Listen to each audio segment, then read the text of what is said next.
Hello friends, ਮੇਰਾ ਨਾਮ ਦਿਲ ਸਿੱਧੂ ਤੇ ਮੈਂ CICC licensed immigration consultant based out of ontario Canada. ਅੱਜ ਆਪਾਂ ਗੱਲ ਕਰਦੇ ਹਾਂ ontario ਦੀ ਮਾਸਟਰਸ ਗ੍ਰੈਜੂਏਟ ਸਟਰੀਮ। ਇੱਕ ਇੰਨਾ ਵਧੀਆ ਤਰੀਕਾ ਹੈ PR ਲੈਣ ਦਾ ਕੈਨੇਡਾ ਦੇ ਵਿੱਚ। ਉਹ ਕਿਉਂ ਵਧੀਆ ਹੈਗਾ ਉਹਦੇ ਆਪਾਂ ਡਿਟੇਲ 'ਚ ਆਪਾਂ ਗੱਲ ਕਰਾਂਗੇ। ਨਾਲ ਮੈਂ ਇਹਦੇ ਉੱਤੇ ਕਾਫੀ ਐਨਾਲਿਸਿਸ ਕੀਤਾ ਹੈ ਕਿ ਕਿਵੇਂ ਤੁਸੀਂ ਉਹਦੀ ਕੱਟ ਆਫ ਮੀਟ ਕਰ ਸਕਦੇ ਹੈਗੇ ਹੋ।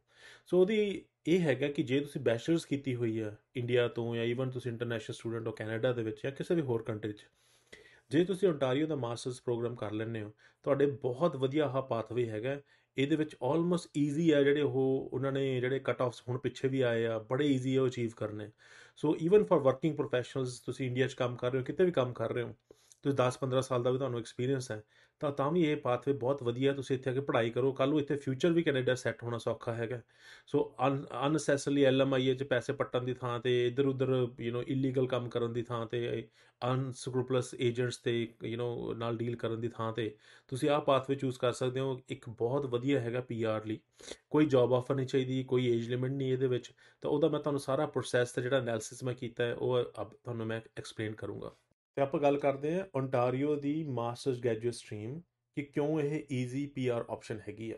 ਪਹਿਲੀ ਗੱਲ, ਜਿਵੇਂ ਮੈਂ ਦੱਸ ਰਿਹਾ ਸੀ ਕਿ ਜੌਬ ਆਫਰ ਨਹੀਂ ਚਾਹੀਦੀ। ਦੂਜੀ ਗੱਲ ਇਹ ਹੈ ਕਿ ontario ਹੀ ਇੱਕ ਇੱਕ ਇਕਲੌਤਾ ਪ੍ਰੋਵਿੰਸ ਹੈਗਾ ਜਿਹਦੇ ਵਿੱਚ ਅਗਰ ਤੁਸੀਂ ਮਾਸਟਰਸ ਪ੍ਰੋਗਰਾਮ ਕੀਤਾ ਹੈ ontario ਦੀ ਜਿਹੜੀਆਂ ਪਬਲਿਕ ਯੂਨੀਵਰਸਿਟੀਜ਼ ਤੋਂ, ਜਿਹੜੀਆਂ ਉਹਨਾਂ ਨੇ ਲਿਸਟ ਕੀਤੀਆਂ, ਤੁਸੀਂ ਕੋਈ ਵੀ ਮਾਸਟਰਸ ਪ੍ਰੋਗਰਾਮ ਕੀਤਾ ਤੁਸੀਂ ਐਲੀਜੀਬਲ ਹੈਗੇ ਹੋ। ਜਦ ਕਿ ਹੋਰ ਜਿਹੜੇ ਪ੍ਰੋਵਿੰਸਿਸ ਹੈਗੇ ਉਹਨਾਂ 'ਚ, ਜਿਵੇਂ ਬ੍ਰਿਟਿਸ਼ ਕੋਲੰਬੀਆ ਦੀ ਗੱਲ ਕਰਾਂ, ਉਹਨਾਂ ਨੇ ਓਨਲੀ ਕੁਝ ਪ੍ਰੋਗਰਾਮਸ ਹੀ ਹੈਗੇ ਤੇ ਕੁਝ ਯੂਨੀਵਰਸਿਟੀਆਂ ਹੈਗੀਆਂ, ਉੱਥੋਂ ਹੀ ਉਹ ਵਾਲੇ ਪ੍ਰੋਗਰਾਮ ਕੀਤੇ ਹੁਣ ਤਾਂ ਹੀ ਐਲੀਜੀਬਲ ਹੋ। ਉਸ ਹਿਸਾਬ ਨਾਲ ਜਿਹੜਾ ontario ਆਪਸ਼ਨ ਦਿੰਦਾ ਉਹ ਕਿਸੇ ਵੀ ਹੋਰ ਪ੍ਰੋਵਿੰਸ 'ਚ ਆਪਸ਼ਨ ਅਵੇਲੇਬਲ ਨਹੀਂ। ਜੇ ਤੁਸੀਂ ਮਾਸਟਰਸ ਕਰਨੀ ਆ ਤਾਂ ontario ਬੈਸਟ ਏਰੀਆ ਹੈਗਾ, ਜੇ ਤੁਸੀਂ ਇੱਥੇ ਆ ਕੇ ਸੈੱਟ ਹੋਣਾ ਤਾਂ, ਤੇ PR ਲੈਣੀ ਹੈ। ਸੋ ਆਪਾਂ ਹੁਣ ਐਲੀਜੀਬਿਲਟੀ ਦੀ ਗੱਲ ਕਰੀਏ। ਸਭ ਤੋਂ ਪਹਿਲਾਂ ਐਜੂਕੇਸ਼ਨ, ਤੁਹਾਡੇ ਕੋਲ 1 ਸਾਲ ਦੀ ਘੱਟੋ ਘੱਟ ਪੜ੍ਹਾਈ ਹੋਣੀ ਚਾਹੀਦੀ ਹੈ full time from eligible ontario university ਚੋਂ। ਤੁਹਾਡਾ ਲੈਂਗੁਏਜ ਲੈਵਲ ਚਾਹੇ ਫਰੈਂਚ ਹੋਏ ਜਾਂ ਇੰਗਲਿਸ਼ ਹੋਏ, CLB ਲੈਵਲ 7 ਚਾਹੀਦਾ ਇਨ ਆਲ ਅਬਿਲਿਟੀਜ਼।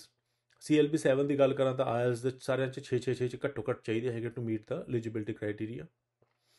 ਫਿਰ ਤੁਹਾਡੀ ਜਿਹੜੀ ਰੈਜ਼ੀਡੈਂਸ ਹੈਗੀ ਹੈ, ਤੁਸੀਂ ਘੱਟੋ ਘੱਟ 1 ਸਾਲ ontario 'ਚ ਰਹੇ ਹੋਣੇ ਚਾਹੀਦੇ ਹੋ in the last 2 years before you apply.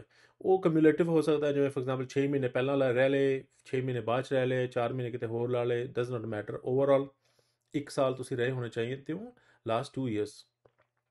Settlement funds, ਜੇ ਤੁਸੀਂ ਜ਼ਿਆਦਾ ਤਾਂ ਤੁਹਾਨੂੰ ਬੈਂਕ ਸਟੇਟਮੈਂਟ ਸ਼ੋ ਕਰਨੇ ਪੈਣਗੇ, ਜਾਂ ਅਗਰ ਤੁਹਾਡੇ ਕੋਲ ਕੋਈ ਜੌਬ ਆਫਰ ਹੈ, ਅਗਰ ਉਹ ਜੌਬ ਆਫਰ ਤੁਹਾਨੂੰ ਇੰਨੀ ਸੈਲਰੀ ਦਿੰਦੀ ਹੈ, so that will also work very easy to meet that settlement funds requirement. Intention to live in ontario, ਤੁਹਾਡੀ ਇੰਟੈਂਸ਼ਨ ਤੁਸੀਂ ਸਾਬਿਤ ਕਰਨੀ ਕਿ you want to live in ontario it's very easy. For example, ਤੁਸੀਂ ਦੱਸ ਸਕਦੇ ਹੋ ਕਿ ਵੀ ਮੈਂ ਇੱਥੋਂ ਪੜ੍ਹਾਈ ਕੀਤੀ ਹੈ, ਮੈਂ ਇੱਥੇ ਰਹਿਣਾ ਹੈਗਾ, I have bought car, I have friends, whatever. So not that difficult to explain. Residency at the time of application, so ਇਹ ਚੀਜ਼ ਧਿਆਨ ਰੱਖੋ ਕਿ ਜੀ ਜਦੋਂ ਤੁਸੀਂ ਅਪਲਾਈ ਕਰਨਾ ਹੈ, ਜਾਂ ਤਾਂ ਤੁਸੀਂ ontario ਹੋਣੇ ਚਾਹੀਦੇ ਹੋ ਜਾਂ ਤੁਸੀਂ ਆਊਟਸਾਈਡ ਕੈਨੇਡਾ ਹੋਣਾ ਚਾਹੀਦੇ ਹੋ। At the time of application you cannot be in any other province. Legal status in Canada, ਜੇ ਤੁਸੀਂ ਕੈਨੇਡਾ 'ਚ ਅਪਲਾਈ ਕਰ ਰਹੇ ਹੋ, ਤੁਹਾਡੇ ਕੋਲ ਵਰਕ ਪਰਮਿਟ, ਸਟੱਡੀ ਪਰਮਿਟ ਜਾਂ ਕੋਈ ਨਾ ਕੋਈ ਤੁਹਾਡੇ ਕੋਲੇ ਜਾਂ ਵਿਜ਼ਟਰ ਰਿਕਾਰਡ, ਕੋਈ ਨਾ ਕੋਈ ਸਟੇਟਸ ਹੋਣਾ ਚਾਹੀਦਾ।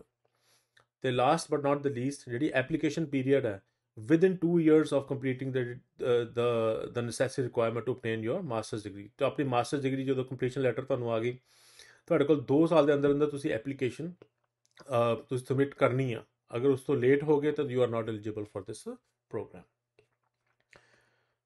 ਸੋ ਆਪਾਂ ਹੁਣ ਗੱਲ ਕਰਦੇ ਹਾਂ ਕਿਹੜੀਆਂ ਯੂਨੀਵਰਸਿਟੀਜ਼ ਹੈਗੀਆਂ ਜਿਹੜੀਆਂ ਐਲੀਜੀਬਲ ਹੈ, ਜਿਨ੍ਹਾਂ ਦੇ ਮਾਸਟਰਸ ਪ੍ਰੋਗਰਾਮ ਐਲੀਜੀਬਲ ਹੈਗੇ। ਤਾਂ ਇਫ ਯੂ ਸੀ ਕਲੀਅਰਲੀ ਕਿ ਜਿਹੜੀਆਂ ਵੀ ਸਾਰੀਆਂ ਯੂਨੀਵਰਸਿਟੀਜ਼, ਆਲਮੋਸਟ 30 ਯੂਨੀਵਰਸਿਟੀਜ਼ ਹੈਗੀਆਂ, ਇਹਦੇ ਵਿੱਚ ਐਲਗੋਮਾ ਯੂਨੀਵਰਸਿਟੀਜ਼ ਹੋ ਗਈ, ਮੈਕਮਾਸਟਰ ਹੋ ਗਈ, ਚੰਗੀ ਯੂਨੀਵਰਸਿਟੀ ਆ, ਯੂਨੀਵਰਸਿਟੀ ਆਫ ਗੋਲਫ ਵੀ ਵਧੀਆ, Ottawa, Toronto, Waterloo, Windsor, York. So there are ਸੋ ਮੈਨੀ ਯੂਨੀਵਰਸਿਟੀਜ਼। ਤੁਸੀਂ ਇੱਥੋਂ ਕੋਈ ਵੀ ਪ੍ਰੋਗਰਾਮ ਕੀਤਾ ਹੋਏ, you are eligible for that. So ਅਗਰ ਆਪਾਂ ਨੈਕਸਟ ਚੀਜ਼ ਦੀ ਗੱਲ ਕਰੀਏ, ਉਹ ਹੈਗੇ ਸਕੋਰਿੰਗ ਫੈਕਟਰਸ। ਸੋ ਇਹਦੇ ਵਿੱਚ ਜਿਹੜਾ ਇਹ ਮਾਸਟਰਸ ਗ੍ਰੈਜੂਏਟ ਸਟਰੀਮ ਹੈ, ਇਹਦਾ ਇੱਦਾਂ ਹੈਗਾ ਕਿ 2 ਲੈਵਲ ਹੈ। ਪਹਿਲਾ ਤਾਂ ਹੈਗਾ ਐਲੀਜੀਬਿਲਟੀ। ਜੇ ਤੁਸੀਂ ਐਲੀਜੀਬਿਲਟੀ ਮੀਟ ਕਰ ਲਈ ਨਾ, ਉਹ ਤਾਂ ਪਹਿਲਾ ਸਟੈਪ ਹੈ। ਐਲੀਜੀਬਿਲਟੀ ਤੋਂ ਬਾਅਦ ਤੁਹਾਡੇ ਸਕੋਰਿੰਗ ਫੈਕਟਰਸ ਆ, ਹਰ ਚੀਜ਼ ਦੇ ਉਹ ਸਕੋਰ ਦਿੰਦੇ ਆ। ਤੇ ਜੇ ਤੁਸੀਂ ਉਹ ਸਕੋਰ, ਜਿਹੜੀ ਕੱਟ ਆਫ ਤੋਂ ਸਕੋਰ ਤੁਹਾਡਾ ਉੱਪਰ ਹੈਗਾ, ਤਾਂ ਯੂ ਆਰ ਬੇਸਿਕਲੀ ਇਨਵਾਈਟਿਡ, ਤੇ ਤੁਸੀਂ ਆਪਣੀ ਐਪਲੀਕੇਸ਼ਨ ਪਾਉਣੇ ਹੋ, ਤੇ ਉਸ ਤੋਂ ਬਾਅਦ ਤੁਹਾਨੂੰ ਨੋਮੀਨੇਸ਼ਨ ਮਿਲ ਜਾਂਦੀ ਹੈ, ਫਿਰ ਤੁਸੀਂ ਆਪਦੀ PR ਦੀ ਫਾਈਲ ਲਾ ਲੈਂਦੇ ਹੋ। ਸੋ ਬੜਾ ਸਿੰਪਲ ਜਿਹਾ ਤਰੀਕਾ ਹੈਗਾ ਉਹਦਾ। ਸੋ ਨਾਟ ਨਥਿੰਗ ਕੰਪਲੀਕੇਟਿਡ। ਸੋ ਅਗਰ ਤੁਸੀਂ ਇਹਦੀ ਦੇਖੋ ਕਿ ਜਿਹੜੇ ਮਾਸਟਰਸ ਹੈ, ਜਿਹੜੇ ਫੈਕਟਰਸ ਉਹ ਸਕੋਰ ਕਰਦੇ ਆ, ਉਹ ਹੈ ਤੁਹਾਡਾ work permit status, earning history, ਤੁਸੀਂ ਕਿੰਨੀ ਕੁ ਤੁਹਾਡੀ ਅਰਨਿੰਗ ਹਿਸਟਰੀ ਕੀ ਹੈ ਲਾਸਟ 5 ਇਅਰਸ, ਉਹਦੇ ਮੈਂ ਡਿਟੇਲ ਸਮਝਾਊਂਗਾ ਕਿ ਨੈਕਸਟ ਸਲਾਈਡਸ ਦੇ ਵਿੱਚ। Highest level of education, field of study, Canadian education experience, official language ability, knowledge of official language, regional immigration, location of study. ਇਹ ਸਾਰੇ ਜਿਹੜੇ ਫੈਕਟਰਸ ਹੈਗੇ ਇਹ ਸਕੋਰ ਕਰਦੇ ਆ। ਤੁਸੀਂ ਡਿਸਾਈਡ ਕਰਨ ਕਿ ਤੁਹਾਡਾ ਇਹਨਾਂ 'ਚ ਕਿੰਨਾ ਸਕੋਰ ਹੈ, ਕਿ ਤੁਹਾਡਾ ਜਿਹੜਾ ਕਿਊਮੂਲੇਟਿਵ ਸਕੋਰ ਹੈ ਉਹ ਤੁਹਾਨੂੰ ਇਨਵੀਟੇਸ਼ਨ ਦੇ ਸਕਦਾ ਕਿ ਨਹੀਂ ਦੇ ਸਕਦਾ। ਇਹਦੇ ਉੱਤੇ ਹੀ ਬਹੁਤ ਜ਼ਿਆਦਾ ਮੈਂ ਐਨਾਲਿਸਿਸ ਕੀਤਾ ਅਤੇ ਤੁਹਾਨੂੰ ਦੱਸੂਗਾ ਕਿਵੇਂ ਤੁਸੀਂ ਸਕੋਰ ਇੰਪਰੂਵ ਕਰ ਸਕਦੇ ਹੋ। ਜਸਟ ਮੇਕ ਸ਼ੋਰ ਕਿ ਤੁਸੀਂ ਇਹ ਵੀਡੀਓ ਪੂਰੀ ਦੇਖੋ। ਸੋ ਪਹਿਲੀ ਗੱਲ ਆਪਾਂ ਗੱਲ ਕਰਦੇ ਹਾਂ ਵੈਲਿਡ ਵਰਕ ਔਰ ਸਟੱਡੀ ਪਰਮਿਟ ਸਟੇਟਸ। ਜੇ ਤੁਹਾਡੇ ਕੋਲ ਵੈਲਿਡ ਵਰਕ ਜਾਂ ਸਟੱਡੀ ਪਰਮਿਟ ਦਾ ਸਟੇਟਸ ਹੈਗਾ, ਤੁਹਾਨੂੰ ਮੈਕਸਿਮਮ ਪੁਆਇੰਟਸ 10 ਮਿਲਣੇ ਇਹਦੇ 'ਚੋਂ, ਰਾਈਟ, ਤੇ ਮਿਨੀਮਮ ਪੁਆਇੰਟ 0 ਜੇ ਤੁਹਾਡੇ ਕੋਲ ਇਹ ਸਟੇਟਸ ਨਹੀਂ ਆ। ਤਾਂ ਮੈਨੂੰ ਨਹੀਂ ਲੱਗਦਾ ਕਿ ਜੇ ਕਿਸੇ ਨੇ ਮਾਸਟਰਸ ਕੀਤੀ ਹੈ ਉਹ ਪੋਸਟ ਗ੍ਰੈਜੂਏਟ ਵਰਕ ਪਰਮਿਟ ਲਈ ਅਪਲਾਈ ਕਰੂਗਾ, ਤਾਂ ਮੋਸਟ ਲਾਈਕਲੀ ਉਹਦੇ ਕੋਲ ਵਰਕ ਪਰਮਿਟ ਸਟੇਟਸ ਹੋਊਗਾ, ਸੋ 10 ਪੁਆਇੰਟਸ ਤਾਂ ਮਿਲ ਹੀ ਜਾਣੇ। ਫਿਰ ਹੈਗਾ earning history in the last 5 years, ਕਿ ਅਗਰ ਉਹ ਕਹਿੰਦੇ ਕਿ ਅਗਰ ਤੁਹਾਡੇ $40,000 ਤੁਸੀਂ ਪਿਛਲੇ 5 ਸਾਲਾਂ 'ਚ ਕਦੋਂ ਵੀ ਕਮਾਏ ਆ, ਤੁਸੀਂ ਉਹਦੇ ਤੁਹਾਡੇ ਕੋਲ ਨੋਟਿਸ ਆਫ ਅਸੈਸਮੈਂਟ ਹੈਗਾ ਫਰਮ CRA, ਤਾਂ ਤੁਸੀਂ 3 ਪੁਆਇੰਟ ਹੋਰ ਲੈ ਸਕਦੇ ਹੋ। ਆਈ ਥਿੰਕ ਮੋਸਟ ਲੋਕਾਂ ਦਾ ਨਹੀਂ ਹੋਊਗਾ, so we don't even bother about this thing. Highest education, ਇਹ ਕਿਤੇ ਵੀ ਹੋ ਸਕਦੀ ਹੈ, ਚਾਹੇ ਤੁਸੀਂ ਕੈਨੇਡਾ 'ਚ ਕੀਤੀ ਹੈ ਚਾਹੇ ਕਿਤੋਂ ਬਾਹਰ ਹੈ। ਸਭ ਤੋਂ ਘੱਟ ਜਿਹੜੇ ਪੁਆਇੰਟਸ ਹੈਗੇ ਆ ਉਹ ਹੈਗਾ ਕਿ ਤੁਹਾਡੇ ਕੋਲ ਕਾਲਜ ਵੀ ਨਹੀਂ ਹੈਗਾ, ਕਾਲਜ ਡਿਗਰੀ ਵੀ ਨਹੀਂ ਹੈਗੀ ਤੇ ਜਾਂ ਡਿਪਲੋਮਾ ਵੀ ਨਹੀਂ ਹੈਗਾ, ਤੇ PhD ਦੇ ਮੈਕਸਿਮਮ ਪੁਆਇੰਟਸ ਆ 10 ਆ। ਦੈਨ ਆ ਫੀਲਡ ਆਫ ਸਟੱਡੀ, ਕਿ ਤੁਸੀਂ ਕਿਹੜੀ ਫੀਲਡ ਸਟੱਡੀ ਕੀਤੀ। ਫੋਰ ਐਗਜ਼ਾਮਪਲ ਕਿ ਤੁਸੀਂ ਸਾਇੰਸ, ਟੈਕਨੋਲੋਜੀ, ਇੰਜੀਨੀਅਰਿੰਗ, ਮੈਥਸ ਕੀਤੀ ਹੈ, ਟ੍ਰੇਡਸ ਕੀਤੀ ਹੈ, ਆਰਟਸ ਕੀਤੀ ਹੈ, ਕਿ ਬਿਜ਼ਨਸ ਕੀਤੀ ਹੈ। ਸੋ ਉਸ ਹਿਸਾਬ ਨਾਲ ਜਿਹੜੇ ਮੈਕਸਿਮਮ ਪੁਆਇੰਟਸ ਆ ਉਹ ਸਟੈਮ ਫੀਲਡ ਦੇ, ਜਿਹੜੇ ਟ੍ਰੇਡਸ ਦਾ ਤੇ ਹੈਲਥ ਵਿੱਚ ਹੈਗੇ ਆ, ਉਹ ਹੈਗੇ 12 ਪੁਆਇੰਟਸ। ਫਿਰ ਹੈਗਾ ਕੈਨੇਡੀਅਨ ਐਜੂਕੇਸ਼ਨ ਐਕਸਪੀਰੀਅੰਸ, ਸੋ ਤੁਹਾਡੇ ਕੋਲ ਕਿੰਨੇ ਕ੍ਰੈਡੈਂਸ਼ੀਅਲ ਹੈ। ਫੋਰ ਐਗਜ਼ਾਮਪਲ ਅਗਰ ਤੁਸੀਂ ਕੱਲੀ ਮਾਸਟਰਸ ਕੀਤੀ ਹੈ ਕੈਨੇਡਾ ਤੋਂ, ਤੁਹਾਡੇ ਕੋਲ ਇੱਕ ਕ੍ਰੈਡੈਂਸ਼ੀਅਲ ਹੈ, ਤੇ ਜੇ ਤੁਸੀਂ ਲੈਟਸ ਸੇ ਬੈਚਲਰਸ ਤੇ ਮਾਸਟਰਸ ਦੋਨੋਂ ਕੀਤੀਆਂ ਤੇ ਤੁਹਾਡੇ ਕੋਲ 2 ਕ੍ਰੈਡੈਂਸ਼ੀਅਲ ਹੋ ਗਏ। ਉਸ ਹਿਸਾਬ ਨਾਲ ਮੈਕਸਿਮਮ ਪੁਆਇੰਟਸ 10 ਆ। ਅਫੀਸ਼ੀਅਲ ਲੈਂਗੁਏਜ ਐਬਿਲਿਟੀ, ਜੇ 6 ਹੈਗੇ ਆ CLB ਜਾਂ ਉਸ ਤੋਂ ਘੱਟ ਹੈ ਤਾਂ 0 ਪੁਆਇੰਟ ਹੈ, ਜੇ CLB 9 ਹੈ ਜਾਂ ਉਸ ਤੋਂ ਬਾਅਦ ਹੈ ਤਾਂ 10 ਪੁਆਇੰਟਸ ਆ। Similarly knowledge of official languages, ਜੇ ਤੁਹਾਨੂੰ ਫਰੈਂਚ ਵੀ ਆਉਂਦੀ ਹੈ ਤੇ ਇੰਗਲਿਸ਼ ਵੀ ਆਉਂਦੀ ਹੈ, ਤੁਹਾਡੇ ਦੋਨੋਂ ਚੰਗੇ ਸਕੋਰ ਆ, ਤਾਂ ਤੁਹਾਡੇ 10 ਪੁਆਇੰਟ ਬਣ ਜਾਣਗੇ। ਜੇ ਤੁਹਾਡੇ ਕੋਲ ਇੱਕ ਲੈਂਗੁਏਜ ਹੈਗੀ ਹੈ ਤਾਂ 5 ਪੁਆਇੰਟ, ਤਾਂ ਮੋਸਟ ਲੋਕਾਂ ਦੇ 5 ਪੁਆਇੰਟ ਹੀ ਹੋਣਗੇ। ਦੈਨ ਆ ਲੋਕੇਸ਼ਨ ਆਫ ਫਿਜ਼ੀਕਲ ਸਟੱਡੀ, ਵੀ ਜਿਸ ਕਾਲਜ ਤੋਂ ਤੁਸੀਂ ਪੜ੍ਹਾਈ ਕੀਤੀ, ਜਿਸ ਯੂਨੀਵਰਸਿਟੀ ਤੋਂ ਤੁਸੀਂ ਪੜ੍ਹਾਈ ਕੀਤੀ ਹੈ, ਉਹ ਕਿੱਥੇ ਪੜ੍ਹਾਈ ਕੀਤੀ ਹੈ। ਜੇ ਤੁਸੀਂ ਫਿਜ਼ੀਕਲੀ ਲੈਸ ਟੋਰਾਂਟੋ 'ਚ ਪੜ੍ਹਾਈ ਕੀਤੀ ਹੈ ਤਾਂ 0 ਪੁਆਇੰਟ ਹੈ, ਜੇ ਤੁਸੀਂ GTA 'ਚ ਕੀਤੀ ਹੈ 3 ਪੁਆਇੰਟ ਹੈ, ਐਦਾਂ ਹੀ ਜੇ ਨਦਰਨ ontario 'ਚ ਕੀਤੀ ਹੈ ਤਾਂ 10 ਪੁਆਇੰਟਸ ਹੈਗੇ। ਸੋ ਮਿਨੀਮਮ ਸਕੋਰ 10 ਦਾ ਹੈ ਤੇ ਮੈਕਸਿਮਮ ਸਕੋਰ ਜਿਹੜਾ ਕੋਈ ਬੰਦਾ ਅਟੇਨ ਕਰ ਸਕਦਾ ਉਹ 75, ਰਾਈਟ। ਸੋ ਹੁਣ ਮੈਂ ਤੁਹਾਨੂੰ ਦੱਸਦਾ ਕਿ ਜਿਹੜੇ ਪਿੱਛੇ ਜਿਹੜੇ ਡਰਾਅ ਆਏ ਆ, ਉਹ ਡਰਾਅ ਦਾ ਜਿਹੜਾ ਕੱਟ ਆਫ ਸੀ ਕੀ ਆਇਆ। ਆਹ ਜਿਹੜੇ ਸਾਰੇ ਡਰਾਅ ਹੈਗੇ ਇਹ 2023 ਦੇ ਡਰਾਅਸ ਹੈਗੇ ਆ।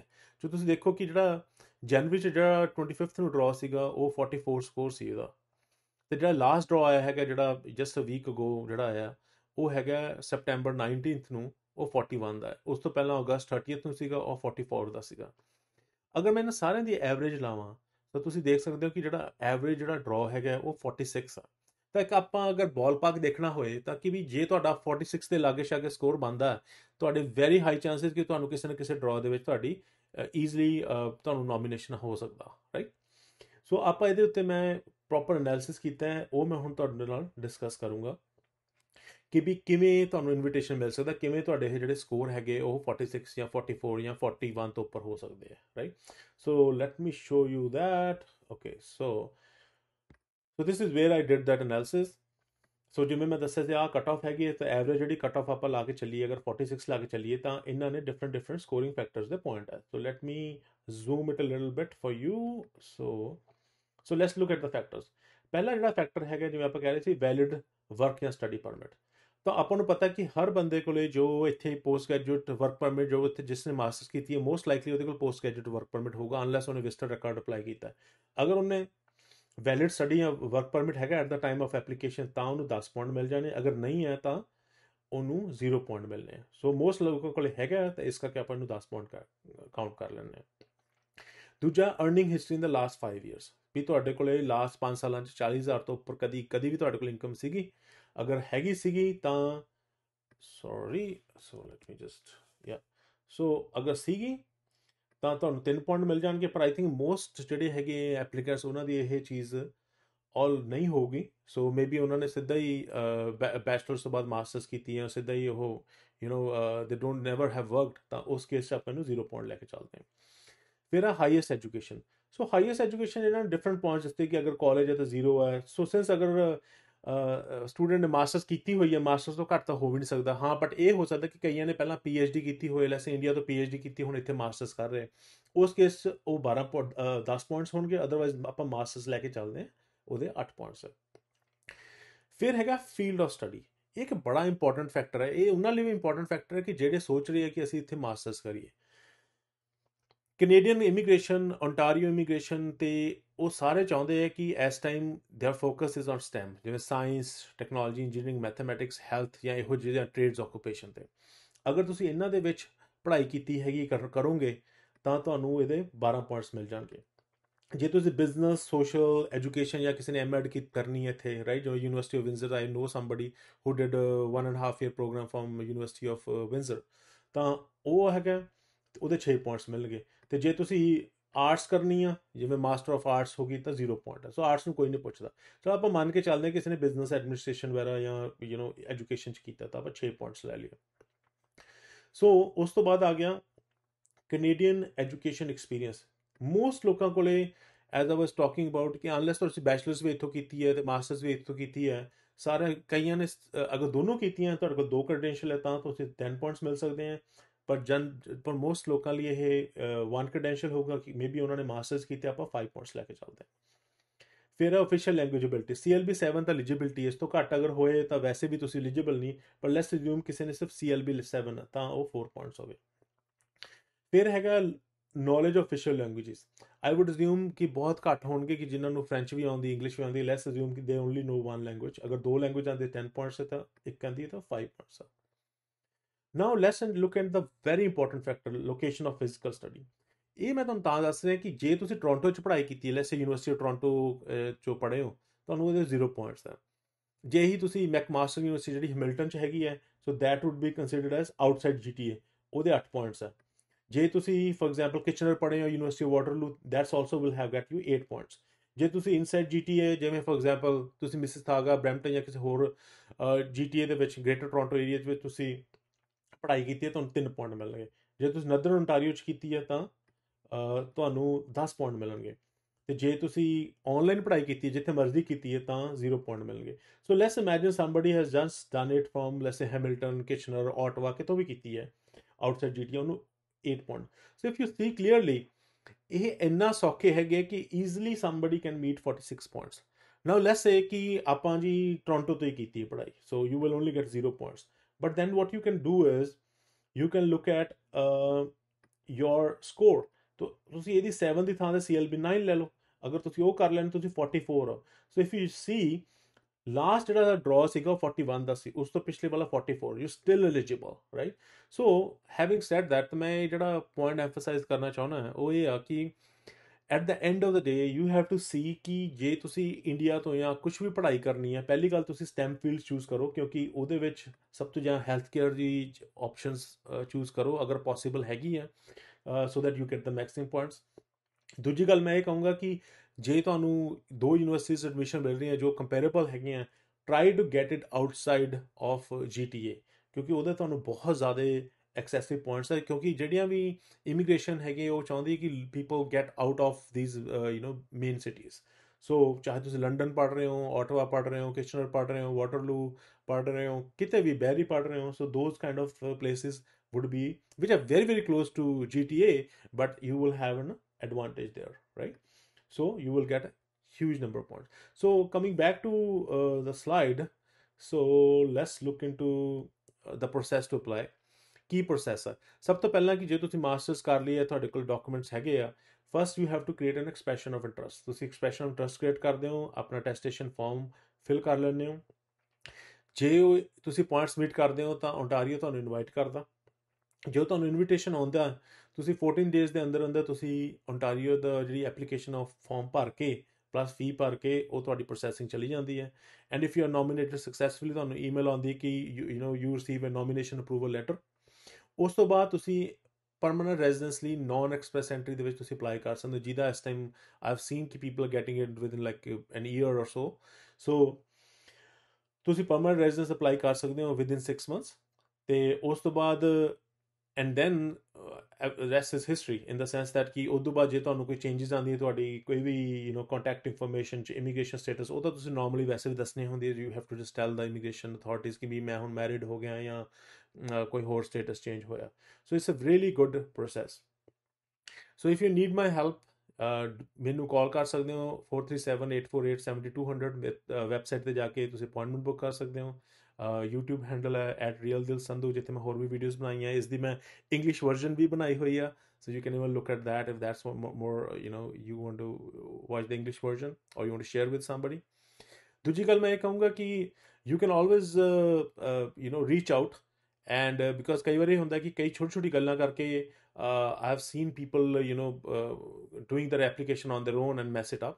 क्योंकि one recent example was somebody who did masters from a really reputed university.